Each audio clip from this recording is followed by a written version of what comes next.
service. What does real intimacy look like for you?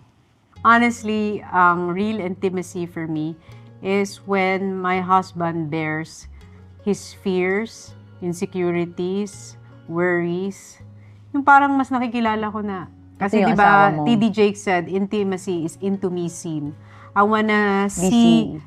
the deeper side of you, yung what are your fears, what are your worries, what are your doubts. Pag nag-open up siya, yun ang intimacy sa akin. Kasi he's being naked emotionally, mentally, spiritually. And for me also, it's when she communicates. Kasi she doesn't communicate, she keeps her feelings. So when she communicates to me, I feel like I really have to listen. Wow, this is nice. So communicate. That's Communication. intimacy for us. Ikaw? Ang gustong-gusto ko talaga intimacy sa akin is pagka, nasa kama lang kami, tapos magkayakap lang kami. Kahit, kahit may Buong damit, araw. buong araw magkayakap. Yun yung hinihiling ko lagi sa kanya na kahit nagsa-cellphone, tapos magkayakap, magkayakap, magnonood kami ng TV, magkayakap kami.